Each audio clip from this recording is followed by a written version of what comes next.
It is Thursday, June 11th, and you're watching the Sick Podcast, Trust the Process. On Monday's show, I asked everybody to submit their trade proposals because we were going to dedicate a whole show just for that. Well, today is that day. We are taking your trade proposals and we're going to analyze them. But we're going to be honest, okay? So if your feelings are going to get hurt, might be time to tune off. But we're also going to tell you if it is a good trade. So we're going to think outside the box. We're going to get creative. And you know what? I'll throw my hat in the ring. I got a trade proposal as well. We're also going to talk about the Stanley Cup Final, of course. What a series it is. Tied 2-2 heading back to Carolina. We're going to break that down and so much more. Snake's got some big news for us. It all starts right here, right now. Turn up your volume. Because you're about to listen to The Sick Podcast. Trust the process. The sickest NHL prospect podcast with Snake and Shayne. With the 5th overall selection in the 2024 NHL Draft, the Montreal Canadiens are proud to select Ivan Demidov. It's gonna be sick. That's right, producer Shayne here, and I am joined by the part owner and president of hockey operations for Le Titan de Princeville, Simon the Snake Boisvert. For those who aren't aware of the big news, Snake, break it down for us. Yeah, myself and a group of investors, we acquired Le Titan de Princeville, which is a junior AAA hockey team. Mm-hmm. For those not familiar, it's the equivalent of junior A in Canada, and that's why they have tournaments against, other junior A leagues like the CCHL, and sometimes they will play against American teams, which is like the USHL. Vis-a-vis junior hockey, major junior hockey, I would say it's the equivalent of the Rocket, let's say, the American Hockey League, vis-a-vis the NHL. So it's kind of a challenge because there's a big turnover of big roster turnover every year, well, which is normal. But I like challenges. I'm not afraid of failure. Mm-hmm. So I just jumped in when I was approached, and one of my partners is Louis Morissette, pretty well known in the entertainment industry in Quebec. And there are also local investors, which is good. Princeville is a small town of 6,000 people, I think, but it's 20 minutes away from Victoriaville. Mm-hmm. And it's basically in the center of the province. So it's not far from Drummondville. It's not far from Quebec City. So, and I live in the Eastern Township, so it was a good opportunity for me because although it's an hour and 45 minutes away, I don't think there's more than 2 or 3 street lights to go through to get there. Yeah. So this is good. An hour and 45 minutes, Shayne, it's like, leaving Repentigny and going to Pointe Claire at rush hour. That's pretty much it. But minus the swearing, along the way. The horns. Yeah. Yeah. So it should be fun, and it's a 48 game schedule starting in September. There are teams in and around Montreal. So there's a team in Pierrefonds, there's a team in Laval, playing at Le Colisée where Mario Lemieux used to play. Mm-hmm. There's a team in Valleyfield, another one in the east end of Montreal, Longueuil. So it's I find that it's good caliber hockey for basically a fraction of the price of the NHL. Yeah. So it's fun. I intend to have fun. I want players to have fun. I want people to have fun at the arena. Have high octane offensive hockey team. That's my goal. Oh yeah. Hopefully we can reach it because, like I say, it's not going to be easy, but. Look, if I can't make it work, I take the blame. There you go. That's how I am. I take the blame. So, and that's my. Oh, nice. That's my official polo. Merch. Yeah, official merch. We'll see if we keep the same colors because there are some colors that I love. Most listeners know that I'm enamored with, teal and purple and all that stuff. So we'll see. But there's lots of things to do before jersey colors now. Absolutely. Well, very exciting news. Congratulations to yourself and the group of investors. That's a and major it doesn't move. change anything for my job in Gatineau. I'm still gonna be scout in Gatineau, and for those wondering, there are a lot of scouts in the queue who also work in junior AAA. So there's no conflict of interest. There's no issues. I won't be the only one doing this. You're a U.S. scout as well. So, I'm U.S. scout also. So yeah. And same with the podcast, French, English, nothing has changed. Business as usual, just one more hat to wear. Ah, wow. That's so much fun. And like you mentioned, Snake, this show's not going anywhere, right? Nope. Maybe some people could have been wondering or concerned that we might have had to end the show, but Snake is an animal. He is a beast, and he will keep doing this show. Maybe we'll have to change the schedule, but nonetheless, episodes will still be coming out, and you will still be on with Tony in the morning. Yes. Okay? Yes. That's not going to change. Thanks to my girlfriend, by the way. Yes. You need a team. Oh, I know all about it. Yeah, absolutely. That's good stuff, Snake. Well, look, again, congratulations to you, to the team. This is very exciting. I know I will be watching as many games as I can, whenever they're in Pierrefonds, maybe even Valleyfield. I'm going to drop down there and go have a look at the Titan de Princeville. Woo! Exciting news. Well, we had to start the show on a positive note because this is going to be a very fun show, okay? We're going to have a blast with this. We want to take it light. We're not going to analyze these trades to the minor detail, right? It's fun. Trade speculations are meant to be fun. You know what I mean? It's a happy little exercise, and we don't do it very often. So now I think is the right time to do so. But Snake, before we get to those trade proposals, the Stanley Cup Final, we got to talk about that. Because I got it all wrong. I thought this was going to be a snooze fest, defensive hockey, just grinding down the opponent type of thing. Nuh-uh. Far from it. Snake, they're averaging 8 goals a game. Where are the goalies? What's happening? Where are the goalies? Where's Dobesh? Where's Vasilevsky? Clearly, yeah. But Carter Hart was great the first 3 series, but I think any talk of the Conn Smythe Trophy for him is probably going to be put to rest with his performance. Fred Anderson finally, you remember we were talking about Carolina against the Habs. Mm-hmm. If there is one weakness on the Carolina team which could make the Habs, win the series, it was Fred Anderson. Yeah, he was replaced by Bussy, but is Bussy that good? I don't think so. Yeah. Look, it's a best of 3 now. 2 games in Carolina.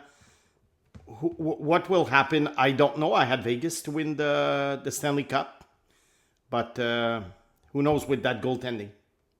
No, that's it. It's very unpredictable series. And Snake, no lead is safe. Nope. I mean, it's been switching back and forth, and clearly it's 2-2, right? So it's a very even series. But I mean, Vegas was up 4-0 at one point, and that went to overtime. It's been a crazy series, very entertaining. I think it'll only get better as the series goes along. So look, I'm eating crow here, gladly doing so because it's a very fun final, and we love fun finals. That's the whole point, right? We want good playoff series. So Game 5 in Carolina. It's been mentioned before. I know that Pierre Lebrun has written many articles about this. But, whichever team is in the finals, whether it's your favorite team or not, May-June is a little bit late. I think May 31st should be the cutoff date to win the Stanley Cup. I mean, look, there must be something to do. There must be something to do with the scheduling. I know that during the playoffs, very often they have 2 days off instead of 1 day off between games. Look, the Stanley Cup, I remember when I was a kid, when the Habs were piling them up, it was always around early May. And then, when they start adding an extra round, it was mid-May, then became late May, then it was early June.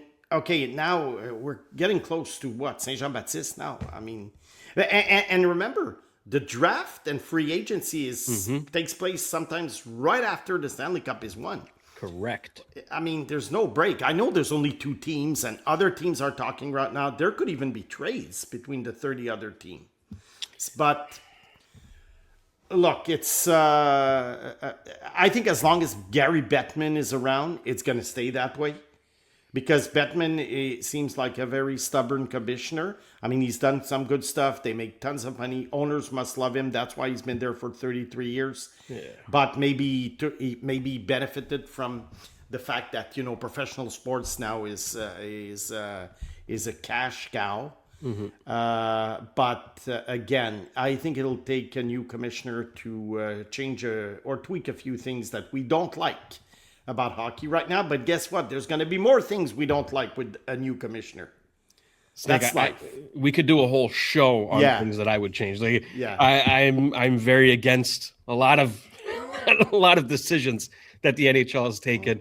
I think that's very public knowledge. I am. I don't hold my tongue on the matter, but I'm with you there. I think June should be all about trades, draft, leading into free agency in July. Yeah. That's how it should be done. Right now, I mean, you have all these news and rumors that are taking the spotlight away from the finals. Like, it's very unfortunate, but look, the NHL isn't a perfect league, far from it, but it is a damn good product. The hockey has never been better, and that's what we're going to focus on. Trust me, I've been following since 1973, and I'm not like these old dudes, will say that, I miss those days. No, I don't miss those days. I mean, go on YouTube, watch 10 minutes of hockey in 1978. If you're my age, you're not going to miss those days. Snake, even just going back to 2008. I know. It's grown and improved exponentially. Exactly. It's heading in the right direction, but the league could be a lot better. With that being said, now let's talk trades because, we are June 11th. So trades are bound to happen fairly soon. And we've encouraged our viewers and listeners to send in their trade proposals. So let's start with the first one. This one is coming from Francois, and he's thinking outside the box, Snake. Speaking of targets for the Habs, how about Ryan Leonard in Washington? A gritty second-line winger, good size, who fits the age group, drafted 3 ranks behind Reinbacher. So what do the Caps need? Beyond Cole Hudson and Jacob Chychrun, they appear to be thin on defense. How about the Habs offer Reinbacher straight up for Leonard? This would give them Cole Hudson and Reinbacher going forward. Pretty enticing, I think. And perhaps also expand the deal to get Hendrix Lapierre, a young center who still has a lot of room to develop. Qu'est-ce que t'en penses, Snake?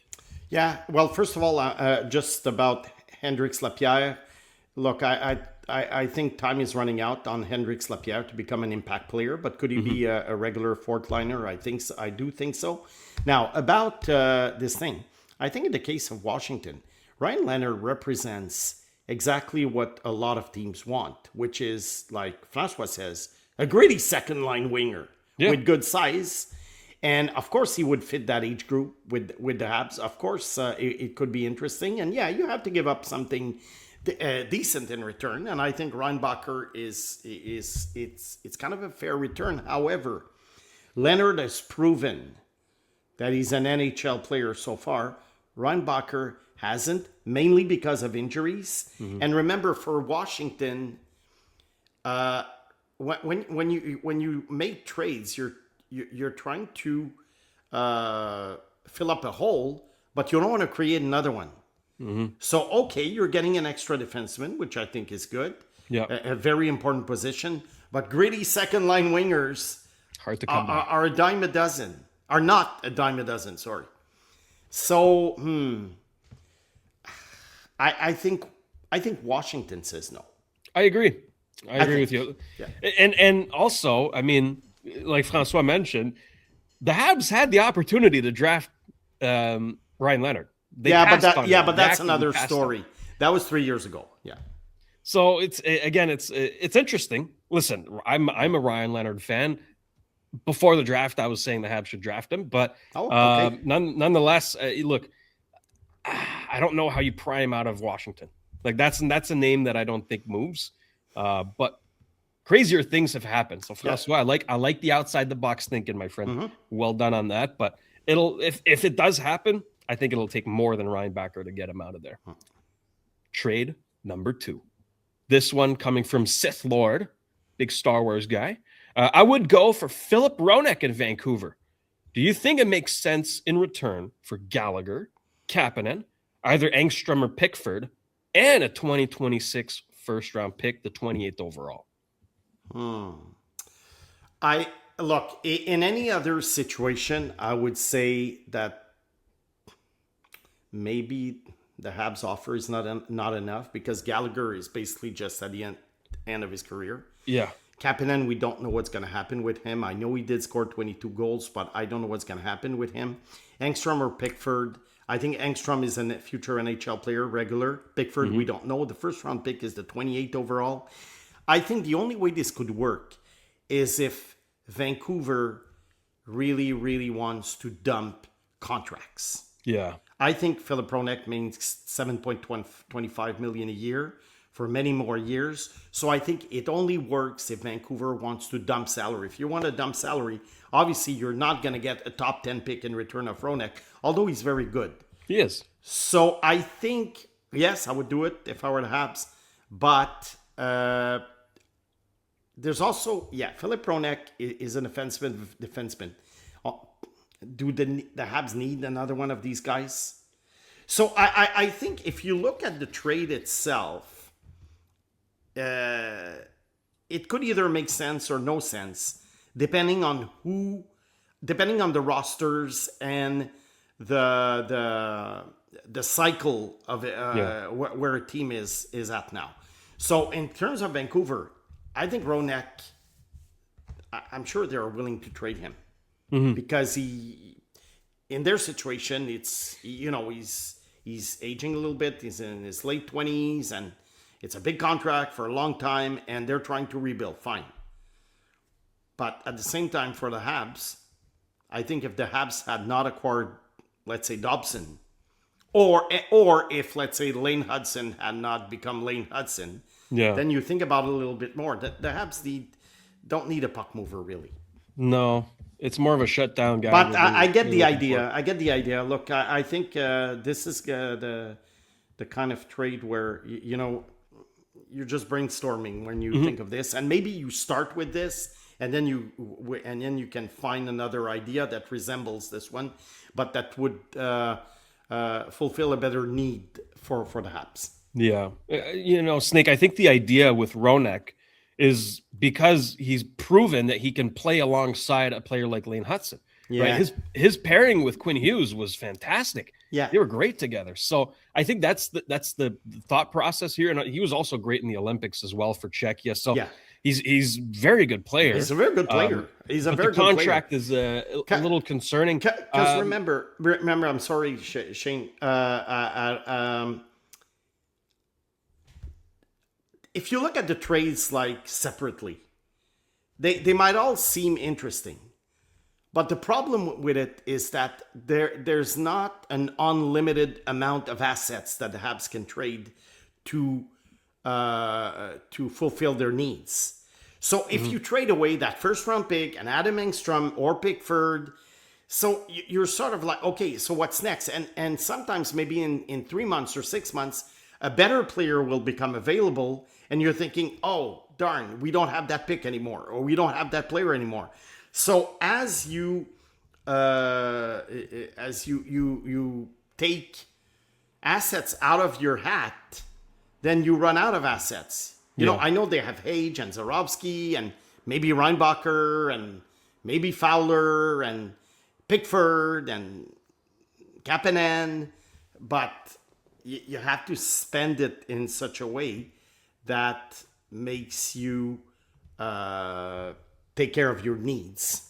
That's what I'm saying. But we're analyzing the trades on a separate basis. and not as a whole. Exactly. And let's not forget, Philip Roenick has a full no move clause. Yeah, Full no move. So that's maybe he'll move it. Maybe tricky. he'll that's negotiable. Yeah. All right. Trade number 3. This one is coming from Sonny. Sonny, there it is. McDavid. There's only one player I want the Habs to go all in for, and that's McDavid. To your point, Snake, about spending your assets wisely. Yeah, I know, not going to happen, but hear me out. Habs would have to give up the following main trade parts: Caden Gooley and one of either Dolbesch or Fowler, one of Zurovsky or Hage. Secondary parts would be 2 first-round picks, 2027 and 28, and active roster Newhook/Doc. Both have shown some progress. This is not the last McDavid question we're going to get, by the way, but the trade package for McDavid is one that's it's so hard to pinpoint, Snake, because there's so many factors at play, right? Does he pull a Dylan Larkin and say, okay, I'm only going to these teams? Or is it the Oilers that say, okay, we want to move on? It's so hard to predict, Snake. Let's say, okay, for just to answer the question, that there are, let's say, 5 or 6 teams involved in the Derby, the McDavid Derby, for 2 years. You get McDavid for 2 years.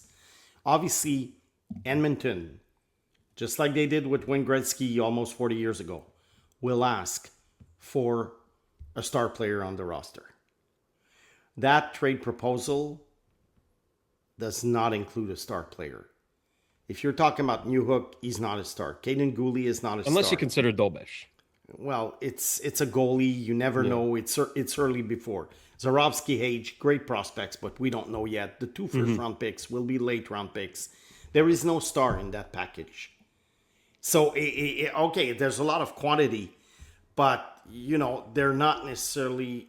We're talking about one of the top players of all time, who is 29 years old, and you can have for at least 2 years, I would say.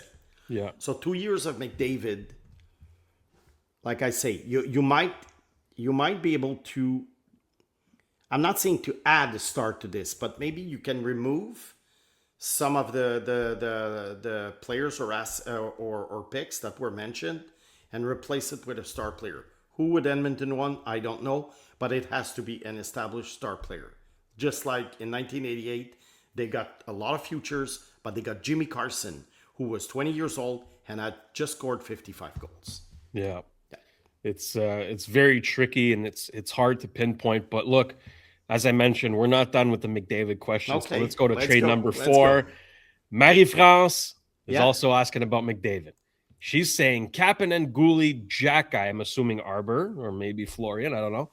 Dolbesch, Reinbacher, Hage, 3 firsts.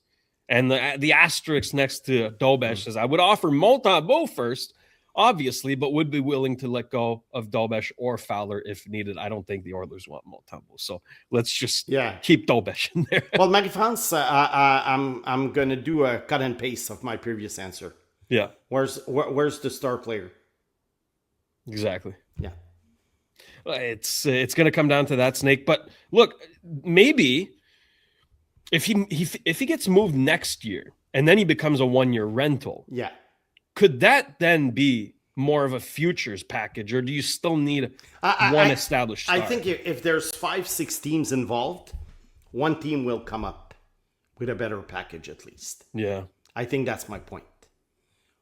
Edmonton will shop around, and at some point there's a team that will be willing to part with a star player. That's it. And then, you lose the Derby. Yeah. Oh, look, it's unlikely to happen, but it is fun to speculate, though. The idea of McDavid in another team, goosebumps. All right, trade number 5.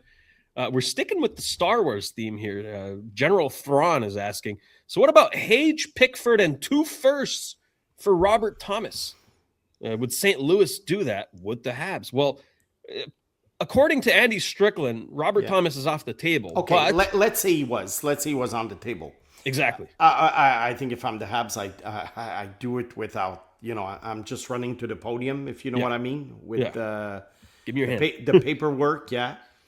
For St. Louis, it depends on the. It depends on the plan. Michael Hage, of course, is a very good prospect. The 2 first, they will be late pick, but there's still 2 picks, and Robert Thomas is no Connor McDavid. Bryce Pickford, we don't know.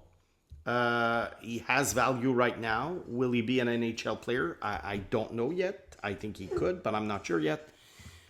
It would probably take a little bit more unless St. Louis really, really loves Michael Hage and wants to go through a full reset.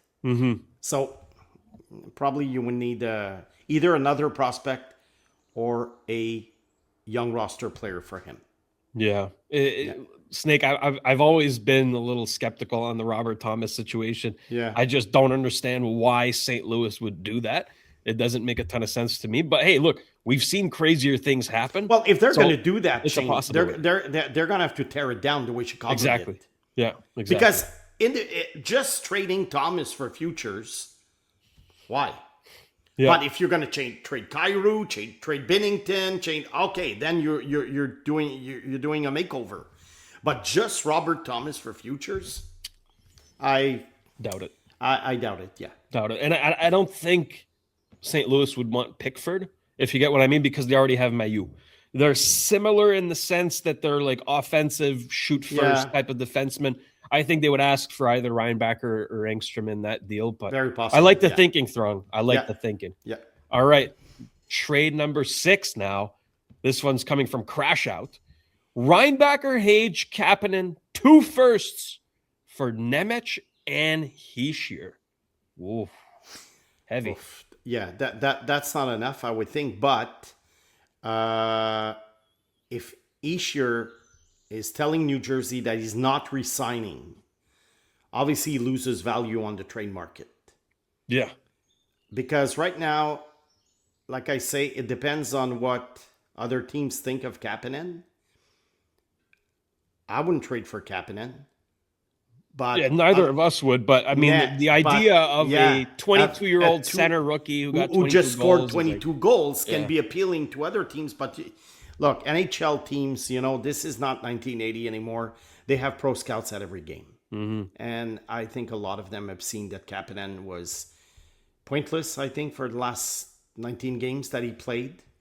And, these guys, I think, have come to realize that maybe Kapanen was not the player that he was at the beginning of the year. So I would say, Simon Nemec played well this year. I don't see why they would trade Nemec, who is I wouldn't say surging, but he's like improving for Reinbacher. Because I'm trying to see, okay, could it be like, it's more like Hage and the first 2 picks for Hischier and Nemec for Reinbacher. I don't see why New Jersey would take Reinbacher for Nemec. Yeah. Hischier, Hage. Yeah, maybe the Hischier, Hage, 2 first-round picks. Yeah, that makes more sense. Let's remove Nemec and Reinbacher from the equation to make it like a more plausible deal. That's it. And Snake, on the Nemec thing, I don't know that the Habs really need a player like that. And I understand the thinking in that, well, okay, he's from Slovakia.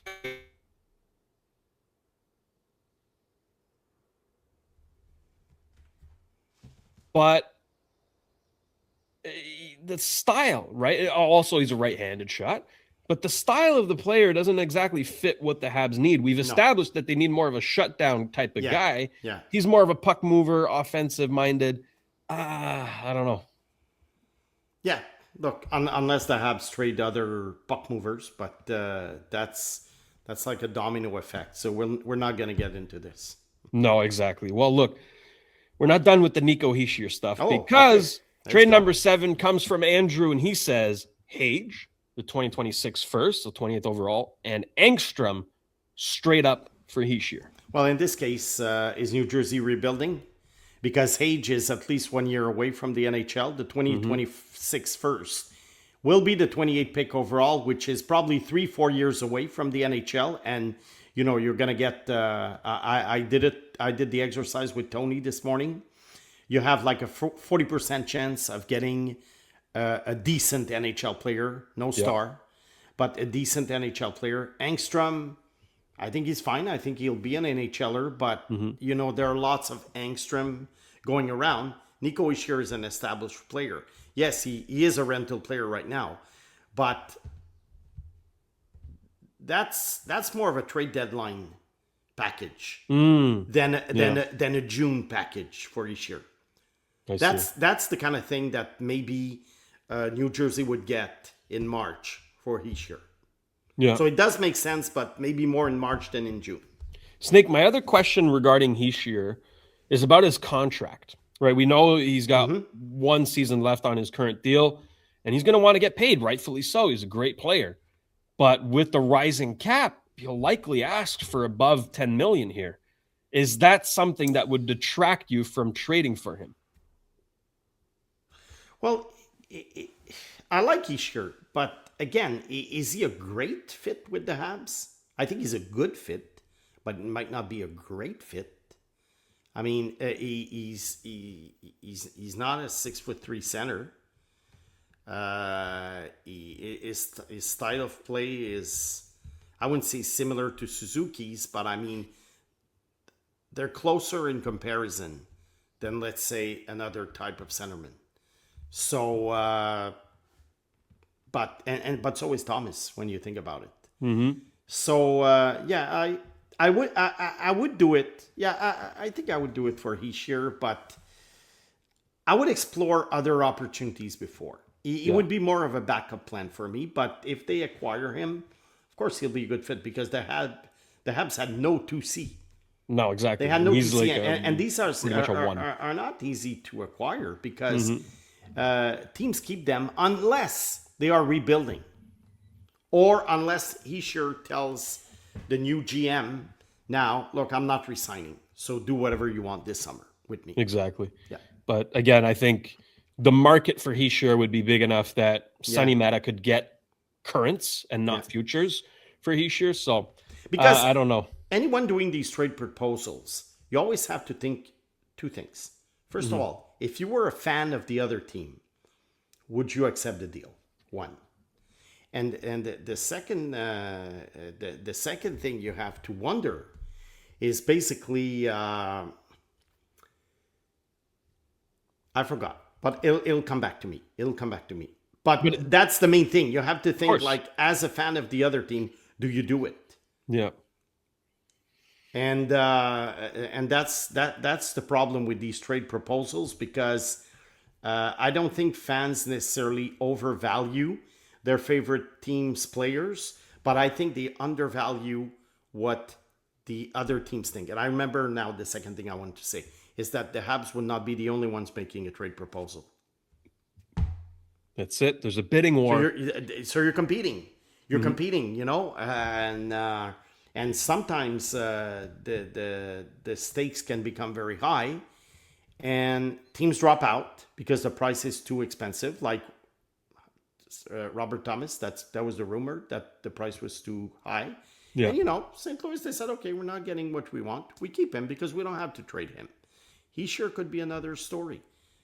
Because remember, Toronto lost Marner for, basically they got Nicolas Roy in return that they traded for a first round pick.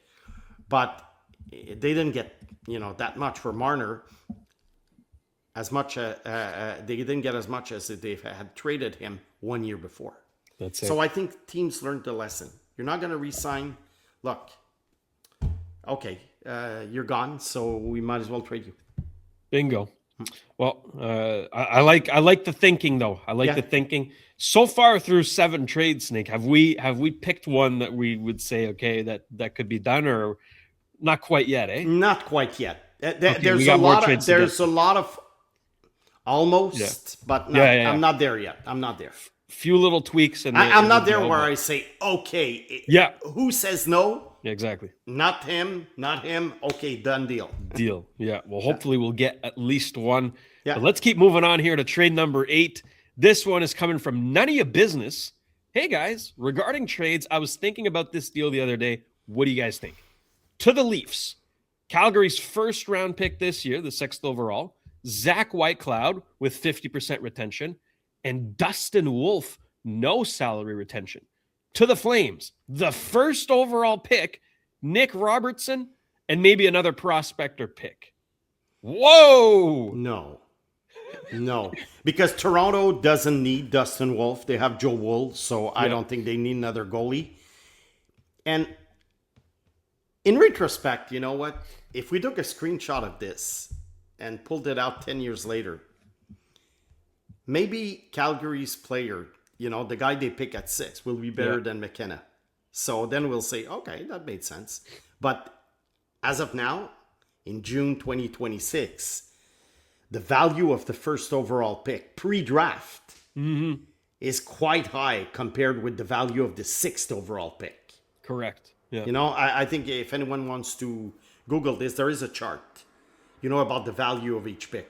And it really, really, there's a big drop after number 5. Yeah. So I do think that, no, White Cloud, Wolf, this is not enough. Robertson, I don't think is really a factor. But like I say, even if McKenna doesn't become as good as the 6th overall pick for now, whether it be McKenna or Stenberg, whatever, the pick has too much value. So Toronto says no. That's it. And Snake, you mentioned a good point there that Toronto doesn't really need a goalie. Joe Woll, Stolarz might be gone, but they have really good goalies in the system as well. The Wildebeest guy, whatever, what's his name there? Dennis Hildeby. There you go. Hildeby. The Hildebeest. But look, Dustin Wolf is no... I know he had a good rookie season, but look, to me, he's not worth switching 1 and 6. It's not Connor Hellebuck. We'll just put it like that. No. So that's another no, but great thinking. Listen, we encourage creativity and outside the box thinking, so none of your business. Well done there. Look, we're not making fun of anyone. We're just trying to analyze, because we know that when fans make proposals, there is a reasoning behind it. Of course. And then we try to decipher this reasoning and say if it makes sense or not for both teams. All right. Trade number 9 now. This one is coming from Ben Sampson. Trade proposal. Columbus, Marchenko to Montreal. Whoa. For a first, Doc, Kapanen, and more. And then in a separate deal, Reinbacher and a first for McTavish in order to have a second line of McTavish, Demidov, and Marchenko. Snake, I am a big Marchenko fan. I am. So I doubt that Columbus does that. No, that's not enough because, again, forget about Kapanen, Doc. I mean, what's Kirby Doc's value right now? The first, 28th overall. Columbus has a player that they probably like. I don't see it. Reinbacher plus first for McTavish. You know what? It might be too much. Yeah. McTavish's trade value is gone down. He was benched in the playoffs. Yeah. So I'm not sure. So basically what Ben is saying is Reinbacher, Doc, Kapanen, and a first for Marchenko and McTavish. I think as a one trade, let's say that Columbus and Anaheim were just one team. I think it's 2 firsts, Reinbacher, Doc, Kapanen for Marchenko and McTavish. I think that does make sense. But individually, I think the first trade doesn't make Columbus, sense. No. And Reinbacher plus first for McTavish, I'm really not sure about McTavish anymore. Yeah. I like the idea. Of course, he fits the age range, right? Yeah, but, of course. As for Marchenko, I mean, first and foremost, I don't think that Columbus is looking to move him. And furthermore... Well, if they do, it's not going to be Kapanen, Doc, and a first pick. Yeah, exactly, right? If they do want to move him, they know that his value is fairly high, and he would fit great in Montreal. I think that'd be a fantastic get for Kent Hughes, but I doubt it. But again, great outside-the-box thinking. We encourage that. Well done. Not quite there yet, though. Nope. Trade number 10. This is a doozy. All right. Spaceman is saying Robert Thomas for Caden Gooley Kapanen, Engstrom, the first in 2026, the first in 2027 protected. My base proposition will be that, but obviously it's pretty hard without knowing their preference. I wouldn't include Hage, Zarovsky, or Reinbacher if possible, but if it's mandatory, I would keep Guhle and or the 2027 first. With Matheson and Hudson locked on the left side, I would trade Guhle if a great opportunity presents itself. I think he's a bit overrated for the value he really provides for the team and his injury concern. Mm-hmm. Oh, I think St. Louis says no, because again, I mean, where's the impact roster player, or where's the top prospect? that's it. So answer is no. St. Louis will not do that trade. So if they swap either, like Spaceman suggested, either Guhle or the 2027 first rounder for either Hage or Zarovsky, is that a good base, you think? Oh, you mean if you have Hage or Zarovsky included? Instead of either Guhle or the 2027 first. That's what he said, if I'm understanding correctly. Look, it probably there's probably more reason to talk, I would say. But Hage or Zarovsky has to be part of it. Snake, I'm curious on the comment here that Guhle is overrated. Yeah. Because I really enjoyed Caden Guhle in the playoffs. I think that's a player that, regardless of injuries, can be really useful and impactful come the postseason or, I think it depends on your definition of overrated. Yeah. I talking to certain fans, I think he's overrated. But talking to some other fans, I think he's not overrated. No, but it depends on when you see him. Yeah. If people are talking about Guhle like, oh, you can't trade Guhle. I mean, he's amazing and everything. Yeah, he is overrated. But if you're saying, okay, Guhle is pretty good middle of the lineup, I would say defenseman, because he brings something to the table that some of the other Ds on the Habs roster don't. Well, then he's fine. I like Guhle.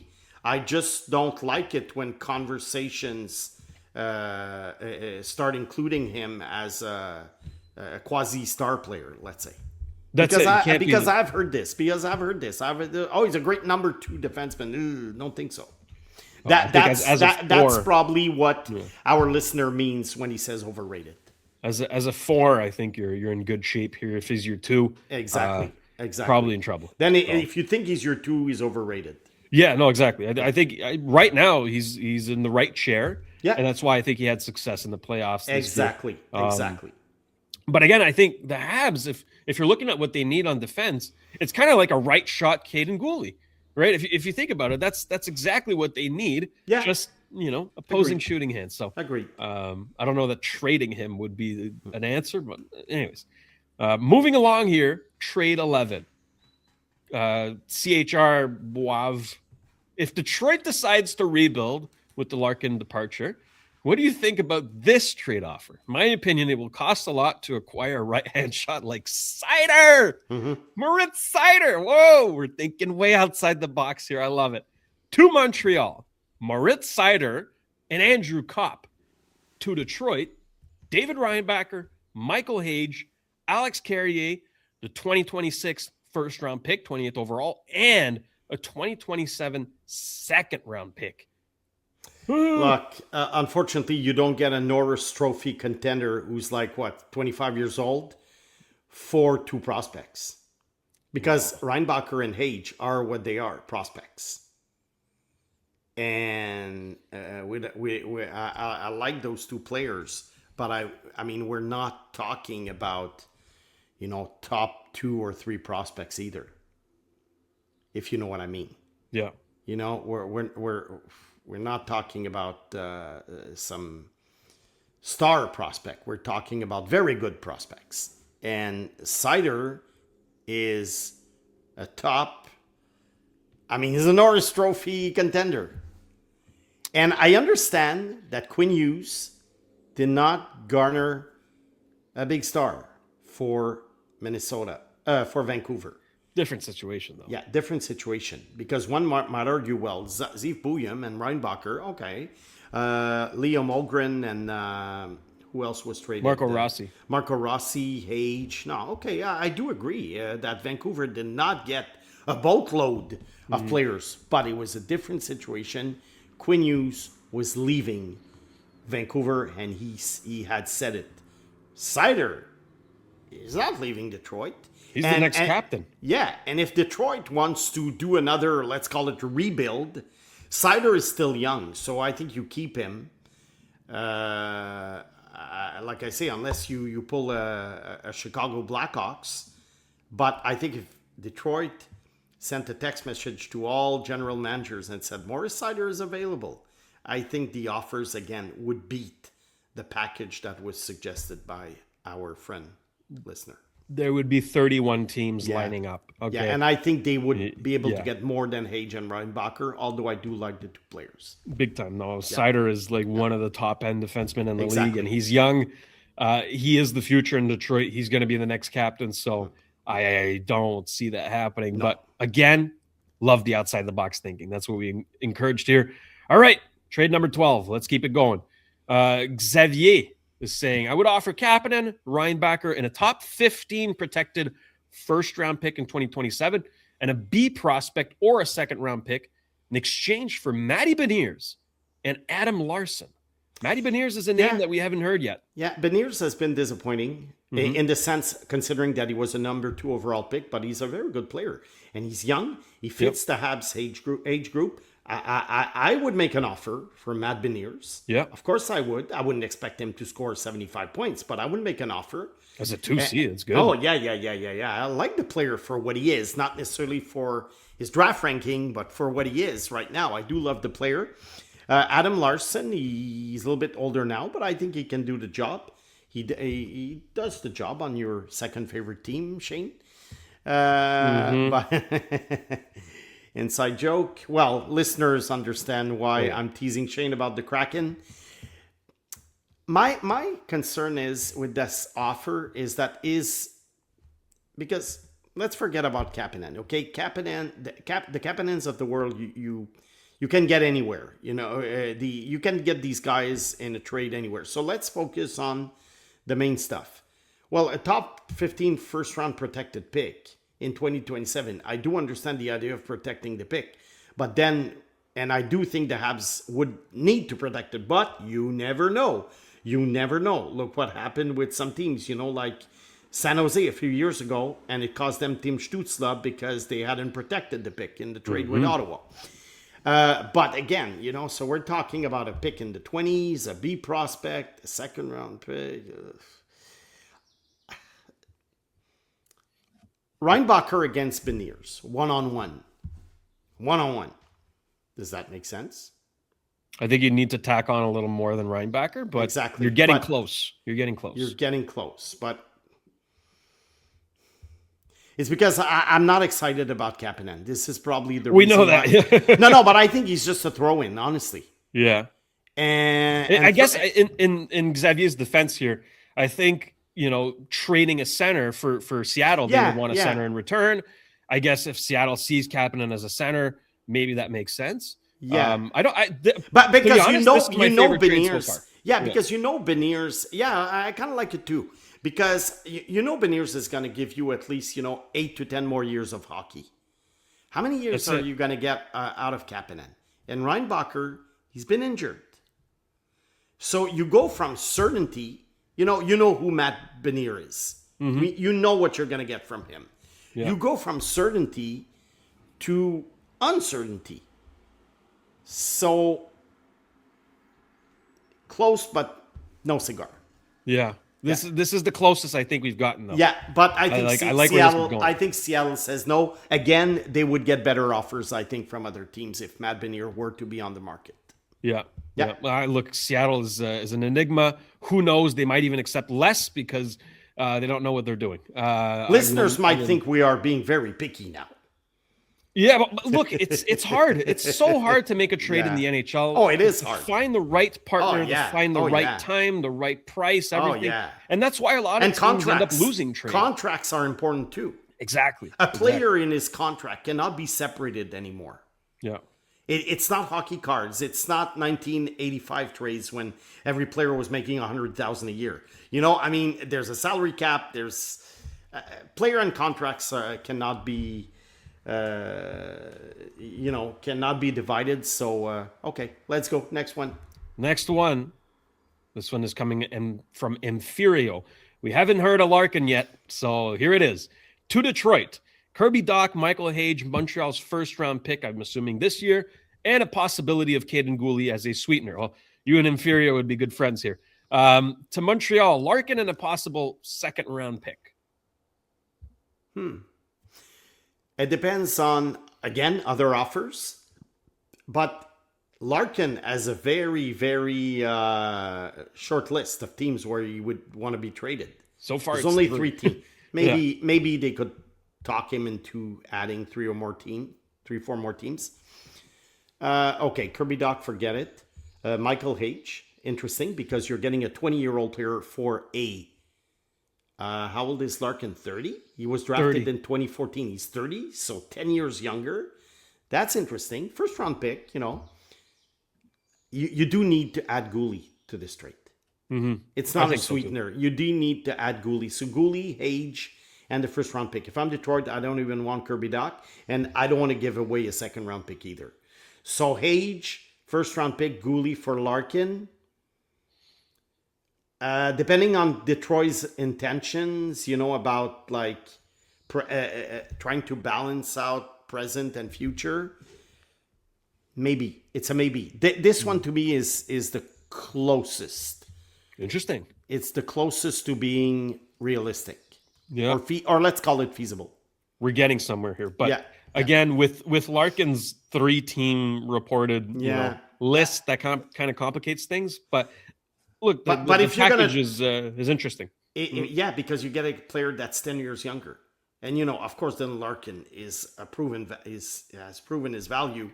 And for the Habs in the short term, that's, you know, they win the trade, quote unquote. Luxury second liner. Yeah. My goodness. But down the road, in 5-6 years, well, Detroit still has a good NHL player, I think, in Michael Hage. And Larkin at that time will be at the tail end of his career. But Detroit and Montreal, although they started out in the same cycle, they had the same cycle pretty much, you know, when they with the rebuild, and, you know, when Detroit got high draft picks, the Habs got high draft picks. Now, the Habs have run away. I mean, it's like the Roadrunner, you know, with the Coyote is close to catching him, but then he goes beep, beep, and phew, he's gone. That's it. I know I lost anyone under the age of 40, but... I get it. You do get it, yeah? You know the Roadrunner? Yeah. Of course. So that's it. It wouldn't make sense if Detroit is ready to take on a 20-year-old player. Yeah. Snake, let's do one more follower-submitted trade because we are constrained by time. I do have another commitment after this. Yes. And then we'll get to my trade. That one might take a bit of time. Probably the worst of the bunch. Probably the worst. But this next one is interesting because it's a name we haven't heard yet. Tyler Lucier is suggesting Thomas Hertl to Montreal. In exchange, Vegas would get the 28th overall pick, Adam Engstrom, and Owen Beck. Vegas may need to free up cap space to sign Pavel Dorofeyev. They do need to, not may, they do need. Thomas Hertl could be the one they think of moving. This is very interesting, Snake. I don't know if the package is enough, but the idea of Hertl in Montreal, I don't mind it. Okay.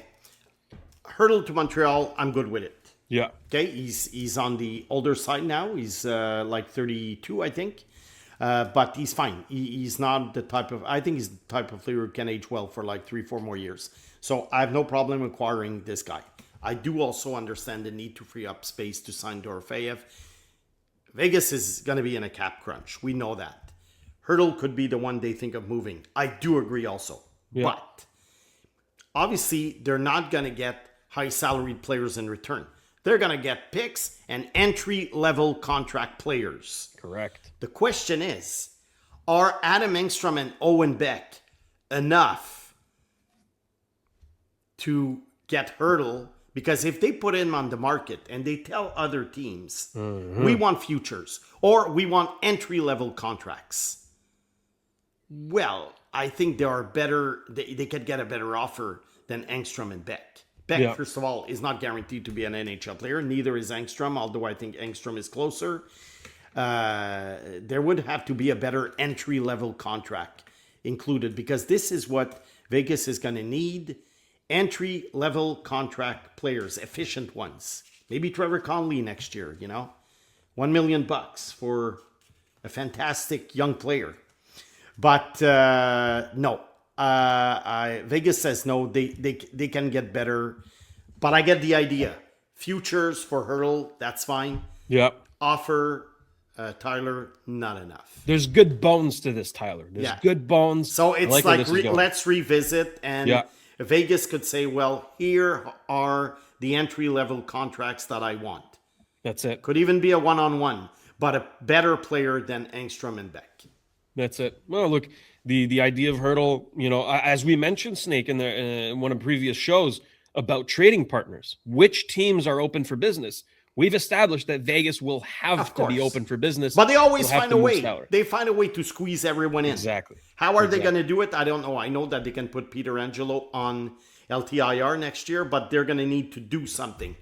But I don't think Vegas is sort of going to give away a very good player. They're going to find another way. They're crafty. They're that good. They're that good. They're crafty. Oh. Yeah. Yeah, that's it. Well, Snake, before we get to my trade, a quick word from our friends at Cheapest T-Shirts. Stop overpaying. Buying T-shirts, hoodies, or blank apparel? Same brands, same products. Lower prices. No minimums. Buy one or 1,000, same price. Fast Canada shipping. Multiple warehouses. Stop overpaying.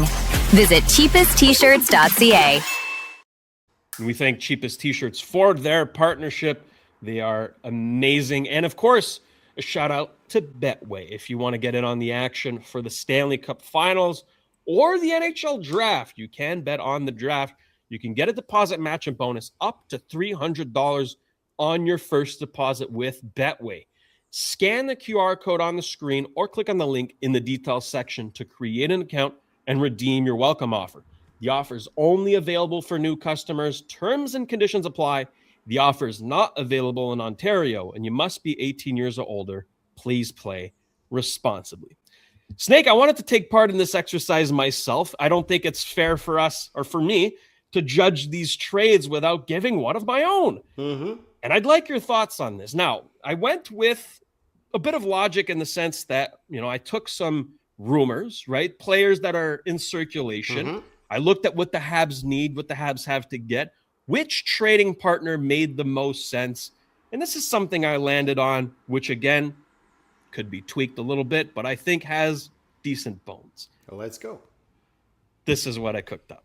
Okay. The Montreal Canadiens receive Alexis Lafrenière and Vincent Trocheck.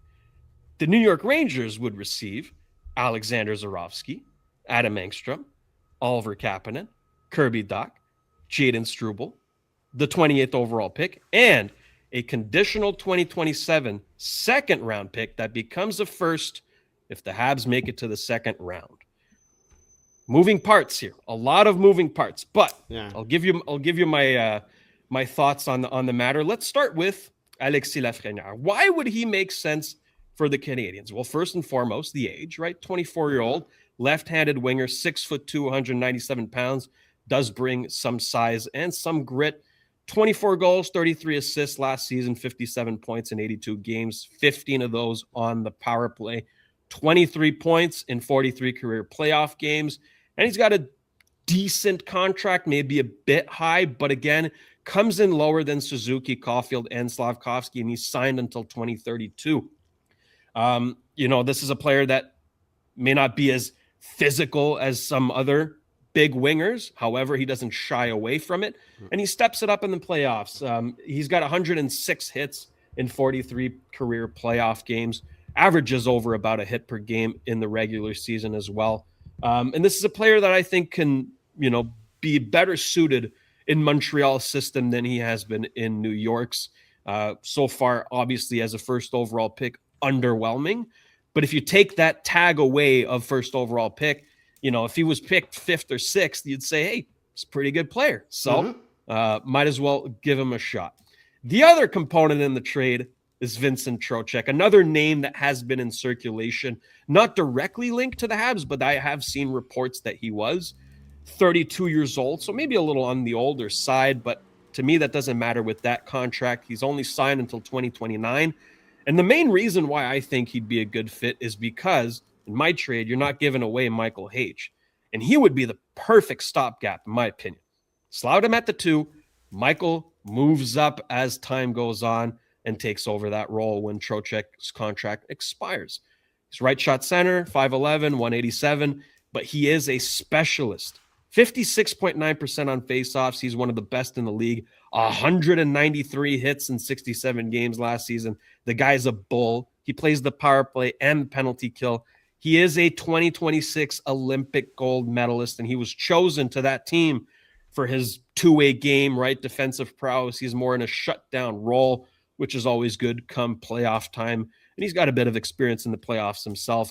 37 points in 56 career games. Snake, I probably overthought this thing. I've just been thinking about what kind of trade would I bring up to Snake here. I kind of landed on this, but I'm open to some tweaks and suggestions. And I also tried it on Puck GM, right, in Puckpedia. I tried it on New York side, and that's why I also added these players like Doc and Struble.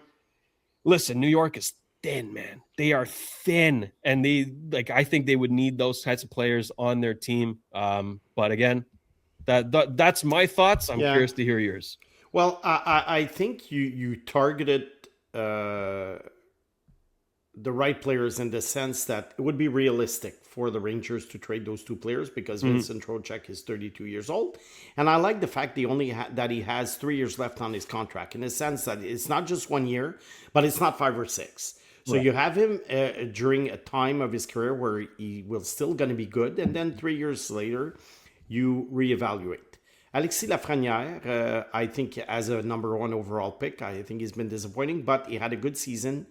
And mainly why your return, not your return, but basically what Montreal receives makes sense is that you get the top 6 tough winger that the Habs need, and you get the number 2 center that the Habs need. Because we always say that the Habs need another, let's call it tougher forward who can play, and a second line center. So you have Suzuki, Caulfield, Slavkovsky, Lafrenière, Trocheck, and Demidov. Okay, and may I add to that point? You can mix around these guys if I can. Lafrenière had most of his success on a line with Trocheck and Panarin. It's pretty close, right? Yeah. I mean, I'm not comparing Panarin and Demidov. That makes a lot of sense so far. Okay, so far, that was so my good. thinking. I don't like the return for New York. Because I do know that Trocheck is 32 and he's not a superstar. And I do understand that Lafrenière was disappointing. But a 57-year-old guy signed for 6 more years or 6 more years at $7 million. It's worth more than basically Zarovsky. Because Kapanen, Doc, Struble, and Engstrom, these 4 guys, Rangers can find them anywhere on the free agent market on July 1st.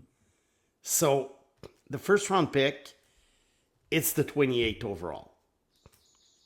So you're getting a maybe Zarovsky, who's a few years away from, being an impact player. And you give away Lafrenière, who's already a very good player, who signed for 6 more years. Why would they do that? Here's my thinking, Snake, okay? The rumored trade, and again, it's just a rumor, put any value into that, but the rumored trade for Lafrenière was actually Laine and a first. So if that's true, my package is an overpay. You know what I mean? So I don't really know how Chris Drury kind of sees his players. And furthermore, I looked at the Rangers' history of trades recently, right? They traded Artemi Panarin to the LA Kings for Liam Greentree and a conditional third. They were kind of in a bind there, right? Because Yeah. Panarin wasn't going to Yeah. sign. Whatever. I don't. That's fine. They traded Chris Kreider and a fourth to Anaheim for Carey Terrence and a third. Oh, it was a dump. They just dumped him. Okay. So again, I, doesn't really I know where value you're their going players. with this. That Chris Drury, if he doesn't like a player, he's willing to take anything. They traded Jacob. I'm not done. Yeah. They traded Jacob Trouba, yeah. for Urho Vekanainen and a Yeah. fourth. Yeah. They traded Capo Caco for Will Borgen, a third and a sixth.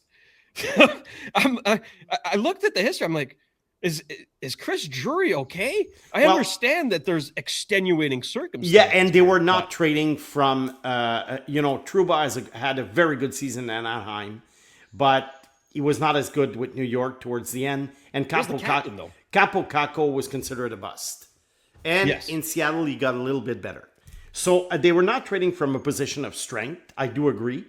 Of course, but where I do agree is that it seems like when Chris Drury does not like a player, the guy is gone, and just give me, nickels and dimes for the Yeah. guy. And so in both that of these sense, players have been in the rumor mill quite a yes, bit. so in that sense, if Chris Mm-hmm. Drury, likes Kapanen and Doc and Struble, and his scouts love Zarovsky, then. But if that's me, if I'm Chris Drury, I'm saying no. If I'm going to shop around Lafrenière and Trocheck, I'm going to try to get more than just Zarovsky, let's say. So, final question on the matter. Yes. What more would you add or change to that? If I'm the Rangers, Mm-hmm. I don't think Montreal is a fit for me. Interesting. I don't think if I'm going to trade Lafrenière and Trocheck, I don't think Montreal is a fit. Because in the sense that, I can't ask for Slavkovsky, not going to give it to me. No. I can't ask for Demidov.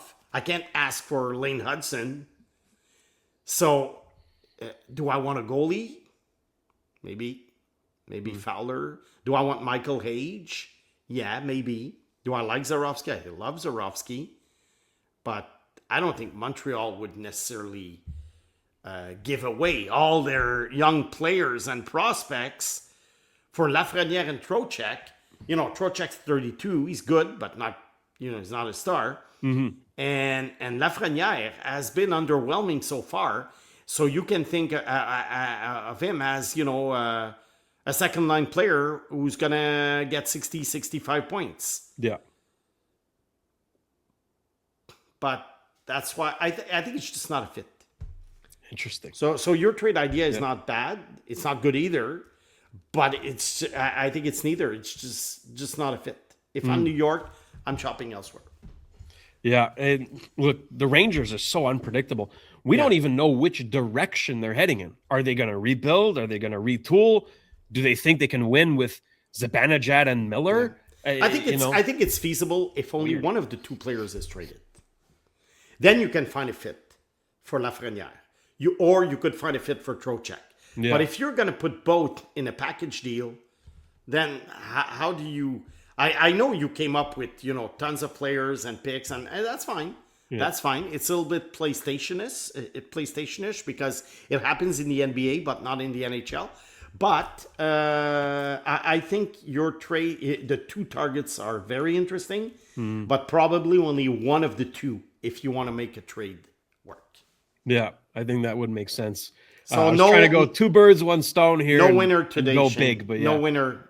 I apologize to the listeners. No winner today. It was close. We've come close. We've come close. I think it was. I think it was interesting. I didn't look at the trades before you showed them to me. Just for the fun of just reacting, as I see them. And honestly, I perhaps underrated our listeners because I thought there were going to be absolutely crazy proposals. Yeah, you're typical, Owen back in a second for Thomas, right? Exactly. We didn't get this. But well thought out trades. But I still think that the trades were underwhelming for the other team that the Canadians would trade with. So if I play GM for the other team, I say no to all these proposals. But it was an interesting conversation. We don't do it often.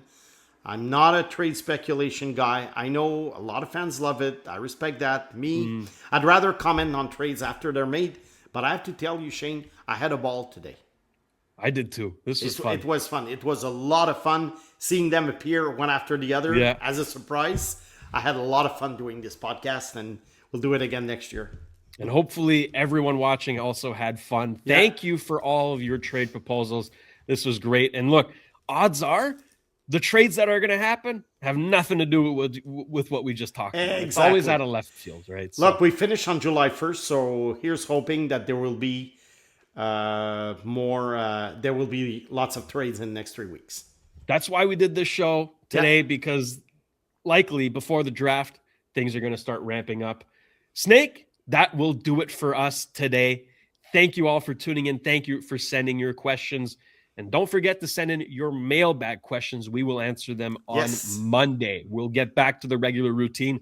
This was just a special little show that we wanted to do for you. So, Snake, anything else to add before we get out of here? Will the Stanley Cup have been won next time we speak? According to most experts, the answer is no. There will be a Game 7. I want Game 7. I'm hoping for it. I want more. Yeah. This is fun. It's getting a little bit hot for hockey, but it's okay. It is. No, it should have been done earlier, but nonetheless, what we have right now, it's pretty good stuff. So, for Simon the Snake Boisvert, I'm producer Shayne. This has been another edition of the Sick Podcast. Trust the process. We'll see you on Monday. Take care. And that's a wrap. Hope you don't miss us too much until next time. Follow the Sick Podcast, Trust the Process on YouTube, Instagram, Facebook, Google Play, and Apple Podcasts.